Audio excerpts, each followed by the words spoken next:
Bom, da minha parte, agora à tarde, eu tenho que fazer com vocês o treinamento de aptidão dos técnicos para participação no Projeto Rural Sustentável. E o que é isso, gente? Eu quero deixar mais claro ainda todas as situações referentes à participação dos produtores rurais, das instituições e dos técnicos no projeto. Então, agora à tarde, a gente vai ver os critérios de elegibilidade dos produtores rurais, das tecnologias, das propriedades, das instituições, dos técnicos e, ao final, eu vou mostrar para vocês quais são os formulários, então, da proposta técnica, da ficha de acompanhamento e do relatório que vocês vão submeter através do portal para participação, então, dos produtores enquanto unidades demonstrativas e multiplicadoras. Tá bem? Eu vou tentar essa primeira parte ser um pouco mais rápida, porque eu não vou ter o tempo que estava previsto, mas claro que se vocês tiverem dúvida, podem me interromper que eu vou tentar responder. Então, olha só, a nossa apresentação está dividida hoje em nessa primeira parte dos componentes. Obrigada. Dos componentes, né? O componente 1, 2 e 3 do projeto, a parte da elegibilidade dos produtores, das tecnologias e dos agentes de assistência técnica. E a segunda parte, então, eu vou mostrar para vocês os formulários, proposta técnica, ficha de acompanhamento e relatório final. Bom, de novo, só para a gente lembrar as nossas metas de restauração de 40 mil hectares de áreas degradadas nos 7 estados da cooperação técnica, redução de 10 milhões de toneladas de CO2 e evitar o desmatamento para reduzir em torno de 7 milhões de toneladas de CO2. A questão da melhoria da renda e da qualidade de vida na zona rural. De novo, os nossos números, 48 unidades multiplicadoras por município, 480 para o estado da Bahia, 5 unidades demonstrativas por município, 50 unidades demonstrativas para o estado da Bahia. E os benefícios gerais, então, 530 famílias agricultoras participando do projeto aqui no estado da Bahia, sendo uma média de 53 técnicos acompanhando essas unidades. Então, lembrando, um técnico vai poder acompanhar no máximo 10 unidades demonstrativas ou multiplicadoras no mesmo período de tempo. Aqui os nossos componentes, o componente 1 fala das unidades multiplicadoras, né, o apoio técnico e financeiro para as unidades multiplicadoras. O componente 2 fala das ações de capacitação, os treinamentos, os dias de campo, conforme a gente trabalhou hoje nas matrizes de aptidão e plano de ação. E o componente 3, que é a parte de gestão e monitoramento, que é onde a gente vai ter uma participação da Embrapa, fazendo as ações de monitoramento no campo e também ações de fiscalização. Bom, o componente 1, então, as unidades multiplicadoras, os produtores rurais, eles recebem o apoio do agente de assistência técnica, que elabora uma proposta técnica e planeja, então, a adoção de uma tecnologia de baixo carbono, que pode ser manejo florestal sustentável, plantio de florestas comerciais, integração lavoura, pecuária e floresta e recuperação de áreas degradadas com pastagens ou florestas. Os produtores, eles vão receber o benefício por resultado, então, para cada hectare de tecnologia de baixo carbono implantado, eles vão receber um montante financeiro que vai variar de 200 a 600 dólares por hectare. E os agentes de assistência técnica também vão receber o apoio financeiro para custeio das atividades. Então, lembrando, a instituição vai nos dizer como ela quer receber o recurso. Então, se ela quer que o recurso de apoio de custeio seja repassado diretamente para a conta do técnico, isso é possível. Se ela quer abrir uma conta específica para fazer a gestão desse recurso, isso também é possível. Ela vai nos informar isso na medida em que ela assina esse termo de anuência com o BID e indica os técnicos que vão participar do projeto e nesse mesmo momento ela indica, eu vou receber os recursos das propostas técnicas aprovadas dentro dessa conta tal. e a nossa instituição financeira parceira, que é o Banco do Brasil, vai fazer então um repasse. Assim que a proposta técnica for aprovada, o BID emite uma autorização de pagamento para o Banco do Brasil e o Banco do Brasil faz a transferência para a instituição. E todas essas transações elas vão funcionar dentro do portal do projeto. Bom, do componente 2, que são as ações de capacitação e das unidades demonstrativas, a gente tem a parte de treinamento sobre o projeto, treinamentos como esses que estamos fazendo aqui hoje, mas também treinamentos nas tecnologias de baixo carbono para os agentes de assistência técnica e os treinamentos também para os produtores rurais de apresentação do projeto, mas também de treinamento nas tecnologias de baixo carbono. E aí o que eu falei hoje de manhã, que para dias de campo, pessoal, que forem realizados nas unidades demonstrativas do projeto, o produtor rural recebe $300 para cada dia de campo realizado. É um recurso que vai pagar o dia que ele não vai trabalhar na propriedade. Essa que é a lógica. E o componente 3, como eu falei, é o componente de gestão de contratos e pagamentos, de monitoramento e avaliação, a parte de elaboração de relatórios, toda essa parte está dentro das ações do componente 3. Todas as unidades demonstrativas e multiplicadoras vão ficar sujeitas às atividades de monitoramento, fiscalização e avaliação do BID. Então, o BID pode ir na propriedade, verificar, mas ele pode também enviar uma terceira instituição para fazer essas atividades de monitoramento e verificação. Bom, aqui o nosso ciclo de ação, né? Então, a gente tem a parte de treinamento, né? E a parte da verificação do conhecimento, como eu falei ontem com vocês, no portal do projeto a gente tem uma etapa de verificação, que a gente vai fazer esse exercício amanhã com vocês, dentro do portal, no computador, que é exatamente para verificar se vocês entenderam os objetivos do projeto. Aqui a parte das oficinas e dias de campo, envolvendo os pequenos e médios produtores rurais que são elegíveis para o projeto, os agentes de assistência técnica, né, participando aí das oficinas e dias de campo. A questão do apoio técnico e financeiro das unidades multiplicadoras, também os pequenos e médios proprietários rurais. E a parte do treinamento nas tecnologias, né? A aprovação das propostas técnicas, assessoria às unidades multiplicadoras no campo. Então, lembrando que a gente está chamando todo esse processo de um grande programa de treinamento. Vocês vão passar por um treinamento teórico sobre o projeto, um treinamento específico nas tecnologias apoiadas pelo projeto e depois uma parte prática, que é a parte de acompanhar os produtores no desenvolvimento dessas tecnologias. Bom, as formas de participação dos produtores rurais. Então, os produtores rurais eles vão poder participar das oficinas do projeto, das oficinas sobre agricultura de baixo carbono, dos dias de campo nas unidades demonstrativas. Eles vão poder receber o apoio técnico e financeiro quando eles forem classificados como unidades multiplicadoras ou quando eles tiverem uma ação já implantada que possa ser fortalecida em unidades demonstrativas, e vão poder também receber o apoio técnico e financeiro para os dias de campo em suas unidades demonstrativas. Ao longo do processo de unidades demonstrativas e multiplicadoras, que a gente vai ter todo esse processo de acompanhamento técnico, de elaboração de relatórios, de avaliação de impacto e monitoramento, ao final a gente pretende fazer um processo de premiação das melhores instituições de ATER, dos melhores técnicos, né, os ATECs, que a gente está chamando, que é o agente de assistência técnica que vai participar do projeto, das melhores unidades demonstrativas e as melhores unidades multiplicadoras.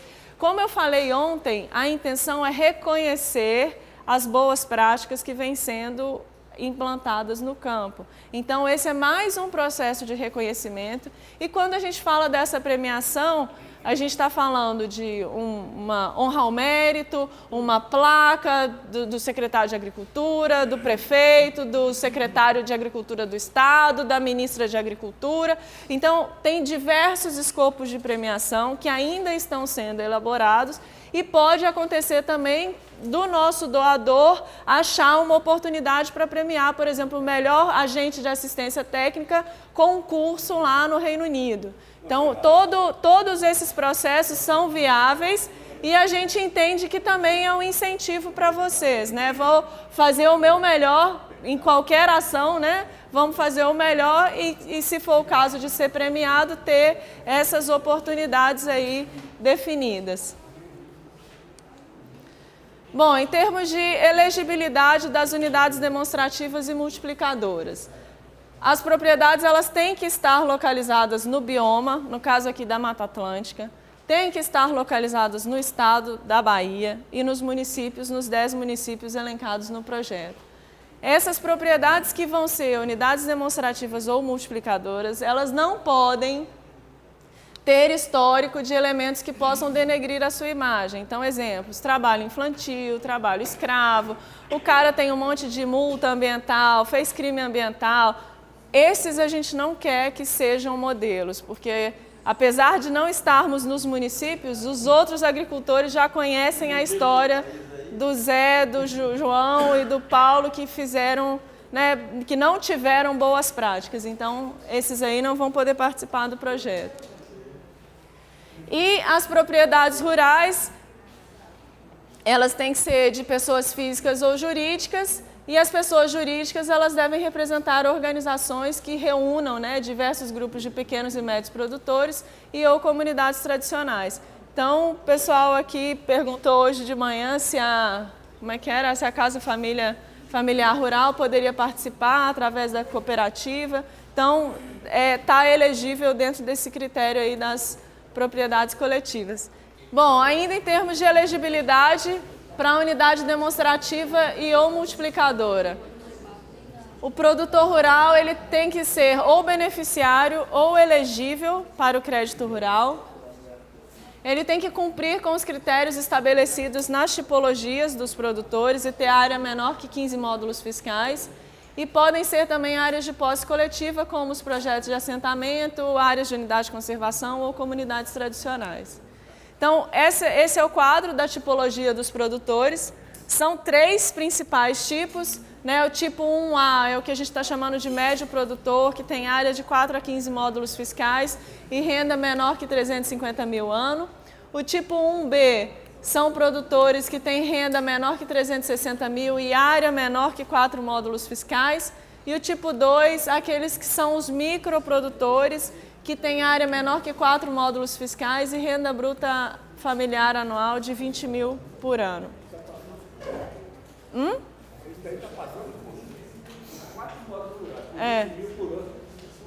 Esse é o micro, né? As tecnologias aí de novo, integração lavoura, pecuária e floresta, recuperação de áreas degradadas com pastagens e ou florestas, plantio de florestas comerciais e manejo sustentável de florestas nativas. Os sistemas agroflorestais aqui, eles entram em 2 escopos, integração lavoura, pecuária e floresta ou recuperação de áreas degradadas. José Geraldo mostrou aqui uma imagem de uma área, de uma pastagem, né, super degradada que foi recuperada com SAF, então entraria aqui recuperação de áreas degradadas. Agora, se já é uma área de, por exemplo, tinha o cacau já plantado e vai ser plantada a seringueira junto, enfim, aí já seria um processo de integração lavoura, pecuária e floresta. E aqui também o sistema silvipastoris, que eu não sei se aqui a gente teria aptidão, mas integração lavoura e pecuária, integração floresta e pecuária, seringueira com pastagem, não sei se dendê com pastagem, não sei se seria o caso, mas também poderiam ser esse tipo de consórcio. Dendê com pastagem é uma vocação natural. O produtor que tem área de dendê pode ter certeza que tem limão embaixo. Então. É natural mesmo aqui na região. Bom, considerações gerais sobre as unidades multiplicadoras. Elas devem ser implantadas em áreas degradadas, não apresentando cobertura florestal, ou seja, a gente não pode ter corte de floresta para a implantação de uma tecnologia. A gente não vai aceitar desmatamento de áreas para implantar a tecnologia. Ser implantadas em áreas consideradas degradadas e todas as unidades multiplicadoras que tiverem atividade de pecuária, a capacidade de lotação animal deve ser respeitada. Então, a gente sabe que aqui eu acho que a vocação de pastagem não é tão grande, mas Minas, Mato Grosso e outros estados a gente vai ter muita atividade de pastagem dentro do escopo do projeto e tem uma conta aí do gases de efeito estufa emitidos nas áreas de pastagem, em função do metano, né, do processo de ruminagem, ruminagem que fala? Ruminação. O processo de ruminação, então, que emite muito gás metano e que contribui muito para o aquecimento global. Então, todas as áreas de pecuária que forem envolvidas no projeto vão ter que atender essa capacidade máxima em função da gramínea utilizada, do comportamento animal, do tipo de solo. Então, esse aí é um estudo que o agente de assistência técnica vai ter que fazer junto com o produtor, né, considerando o solo, a condição da pastagem, o tipo de animal e o hábito de pastoreio. Esse conceito de área degradada aí é amplo, cara. Bom, no nosso projeto a gente está considerando uma área degradada, aquela que sofreu algum tipo de perturbação, seja física, química ou biológica, em sua integridade, que não exerce mais as suas funções, sejam produtivas ou de conservação ambiental. E no projeto, na proposta técnica, o agente de assistência técnica vai ter que levantar com o produtor dados para comprovar a degradação. Então, não tá produzindo mais, eu plantei e não produziu, ou não tem mais a fauna e a flora que tinha nesse ambiente, né, no caso de área de conservação. E nesse sentido, a gente vai poder também utilizar as imagens de satélite, imagens aéreas dessas áreas, sempre tendo uma imagem atual, né, de 2014, 2015, e uma imagem, vamos dizer, de 10 anos atrás, ou um período um pouco anterior, para a gente poder comparar em termos de uso do solo, se a área estava ou não degradada, se está ou não degradada. Aqui, em relação... o agente de assistência técnica, então, ele pode também levantar o histórico de uso das áreas. Então, a gente sabe que teve os ciclos, né? O ciclo da cana, o ciclo do café, o ciclo aqui do cacau, enfim, da seringueira. Esses históricos de uso de área também podem ser utilizados ou podem ser descritos para fins de detalhamento, então, da parte da degradação das áreas. E os aspectos visuais, né, que vão ser considerados para avaliação do estado de degradação dessas áreas. Se é uma área que está erodida, se tem algum nível de compactação de solo, se tem alguma espécie invasora de comportamento agressivo ou se não tem nenhuma regeneração natural. Então, esses elementos vão ser utilizados para avaliação de uma área degradada. Sim. Essas áreas têm que ser georreferenciadas, então? Não necessariamente georreferenciadas. O que nós vamos solicitar são algumas coordenadas geográficas da propriedade dentro de um croquis. Então, pode ser um ponto da área onde vai ser a tecnologia e da área de conservação ambiental. E é claro que, diante das demandas e do contexto hoje dos estados e das propriedades rurais, se o agente de assistência técnica tem condições de elaborar, além desse croquis do Projeto Rural Sustentável, o CEFIR ou o Cadastro Ambiental Rural, né, no caso dos outros estados, ele pode fazer isso e isso vai ser aceito para o projeto, né, mas a gente não vai exigir que a área seja georreferenciada e que toda a propriedade seja georreferenciada. A gente vai pedir coordenadas pontuais das áreas que são de interesse do projeto. E vamos apresentar para vocês também a ferramenta que nós vamos ter condições de treinar vocês aí no uso do ArcGIS Explorer, que é uma versão gratuita do ArcGIS. Então, a gente vai apresentar para vocês amanhã o diagnóstico que foi feito desses municípios com essas ferramentas de sistema de informação geográfica, que pode ser também uma ferramenta para treinamento aí dos técnicos e utilização no meio rural. A definição de floresta aqui no projeto é essa área mínima de terra de 1 hectare com cobertura de copa superior a 30%, com árvores com potencial de atingir uma altura mínima de 5 metros. E essa é uma definição utilizada aí pela FAO e pelo painel de mudanças climáticas. Bom, agora eu entro, gente, por tecnologia, o que vai ser aceito no contexto do projeto. Então, a primeira tecnologia é a integração lavoura-pecuária-floresta em suas diversas modalidades. Então, a primeira modalidade é integração lavoura e pecuária. Né? Lembrando que as espécies, os cultivos, eles vão variar em função do tempo, do espaço e dos objetivos produtivos. Então, a parte de integração lavoura-pecuária, ela consorcia a atividade agrícola e a pastagem. Nas atividades agrícolas vão poder ser utilizadas culturas anuais ou perenes e podem ser também utilizadas como adubação verde, sendo sistematicamente inseridas no sistema. E a atividade pecuária, lembrar sempre da capacidade de suporte animal. A integração lavoura-floresta ou sistemas agroflorestais vão ter que consorciar a atividade agrícola, culturas anuais ou perenes e as espécies florestais. Lembrando que os modelos que são aqui apresentados pela CEPLAC e até os modelos também os modelos de SAF regenerativo análogo, que são os utilizados para recomposição de áreas degradadas e de áreas de preservação permanente, também vão ser considerados aqui nos sistemas. O sistema silvipastoril, ele consorcia a atividade pecuária e a atividade florestal. Aí a gente tem o caso aqui do dendê, né, dendê com pastagem. E o agrosilvipastoril, que tem a cultura agrícola, a pastagem e a floresta. Então, é um consórcio simultâneo ou sequencial das três atividades. Né? Podem ser através de culturas anuais, perene, adubação verde, a atividade pecuária e a atividade florestal. Importante que o agente de assistência técnica, na hora de desenhar o sistema ou a tecnologia com o produtor rural, vai ter que considerar as espécies, se elas são de sombra, se elas são de pleno sol, se vai precisar de poda, se vai precisar de fertilização, de irrigação.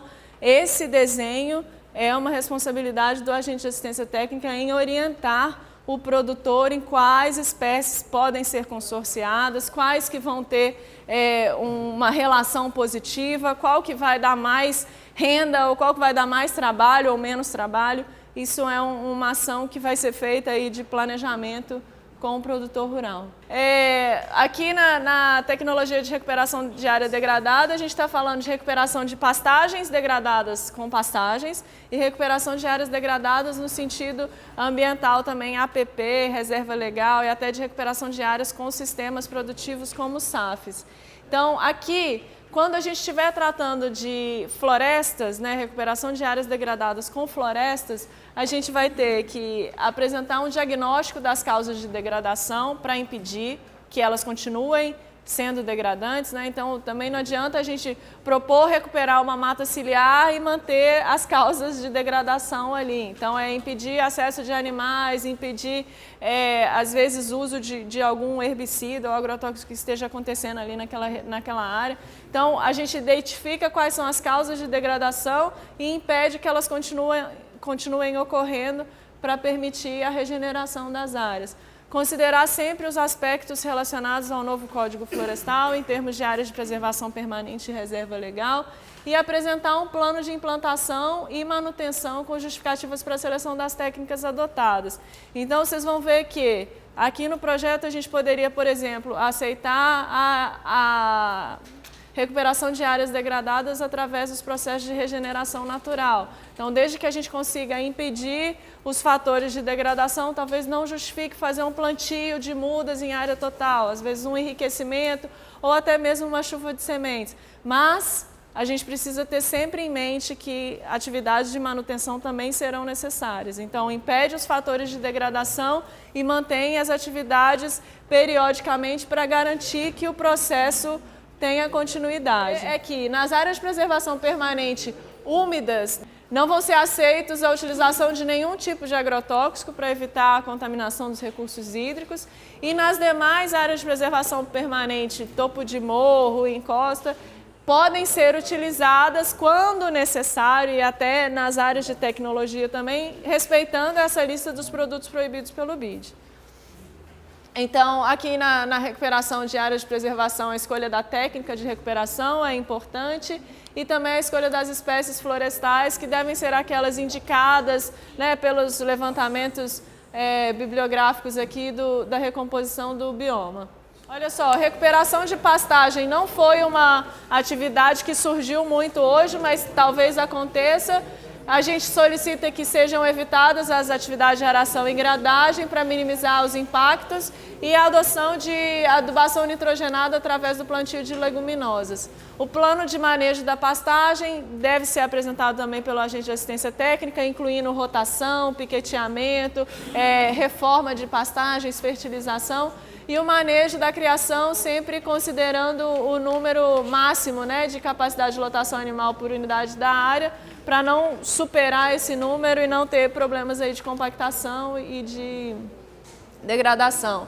O plantio de florestas comerciais, a implantação deve acontecer em áreas degradadas, utilizar espécies nativas ou exóticas do bioma que sejam de comportamento conhecido, então a gente não está querendo começar nada novo e que possa ser um problema depois, né? Trazer as espécies que sejam já de comportamento ecológico conhecido e seguir também as orientações do órgão ambiental local em termos de autorização, de licença, que aí vocês vão saber melhor do que eu quais são as demandas aqui do estado da Bahia, em termos de utilização madeireira, por exemplo, plantou seringueira, plantou eucalipto e vai cortar para madeira, precisa ter autorização na hora do plantio, na hora da colheita. Isso são informações que o técnico vai precisar saber para orientar bem o produtor rural.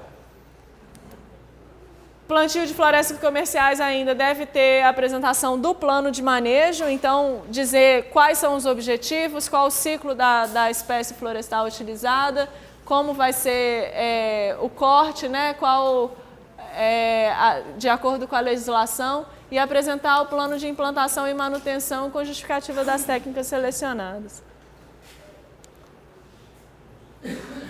O manejo de florestas nativas para produtos florestais madeireiros, apresentar o plano de manejo florestal sustentável com aprovação do órgão competente, incluir as ações de compensação, de reposição florestal, para propostas de manejo de florestas de espécies não madeireiras também, apresentar os documentos solicitados pelo órgão ambiental, o plano de manejo também com as justificativas para a seleção das técnicas e os indicadores de viabilidade econômica.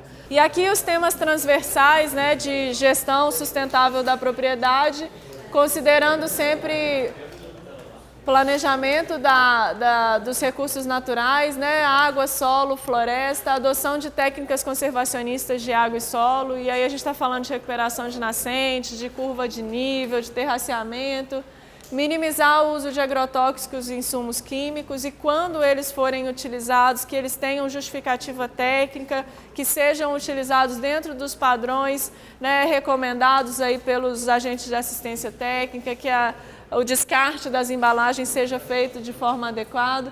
Todos os projetos devem apresentar viabilidade técnica, econômica e ambiental e o plano de prevenção e controle de queimadas. Aqui é importante que todas as unidades devem seguir os padrões da gestão sustentável da propriedade rural.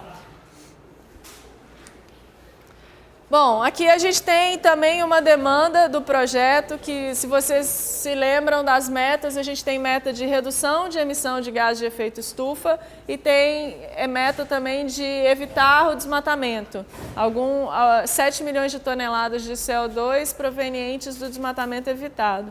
Então, para que a gente consiga alcançar as duas metas, a gente tem que ter tecnologias de baixo carbono implantadas e temos que ter também áreas de florestas conservadas, quer dizer, floresta em pé que vão continuar em pé. A gente tem a lei da Mata Atlântica que protege, né, os fragmentos florestais e que restringe o corte.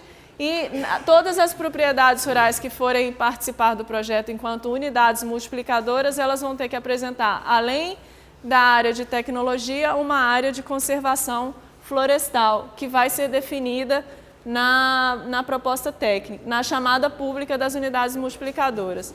Eu trouxe aqui o quadro da regra de ouro, que a gente já discutiu bastante com a equipe da CEPLAC. Tivemos também nos outros estados uma discussão bem interessante em relação a isso E aqui eu queria, antes de falar com vocês esses números, eu queria deixar claro que essa é uma proporção que viabiliza a operacionalização do projeto. Isso pode ser alterado no processo de publicação das chamadas públicas, mas inicialmente é essa regra que a gente vai seguir para termos as metas de redução de emissão de gases de efeito estufa nas tecnologias e evitar a emissão de alguns gases de efeito estufa provenientes do desmatamento. Então, o que a gente tem? Para cada 1 hectare de tecnologia implantada, dependendo da tecnologia, a gente pode ter 1 hectare ou 1,2 hectares de floresta em pé por unidade multiplicadora. O que significa que, se é uma tecnologia florestal, a gente provavelmente vai estar reduzindo mais gases de efeito estufa. Se é uma recuperação de pastagem, a gente vai estar reduzindo menos. Então, a gente vai ter que compensar com a área de conservação florestal.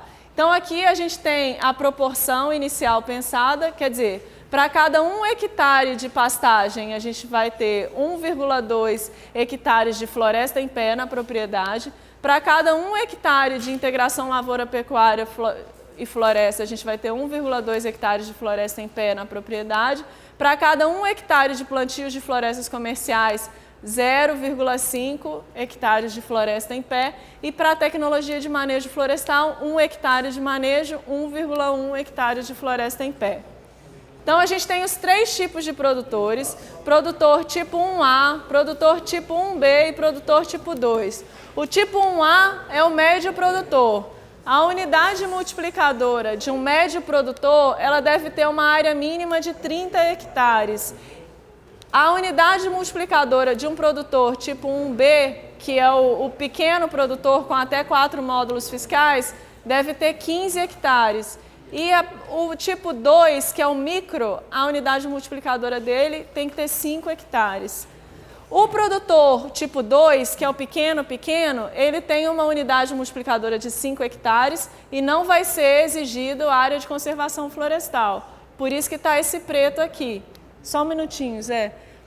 O tipo 2, o tipo 1B, desculpa, ele tem uma unidade multiplicadora de 15 hectares e ele tem área de conservação florestal que segue essa proporção.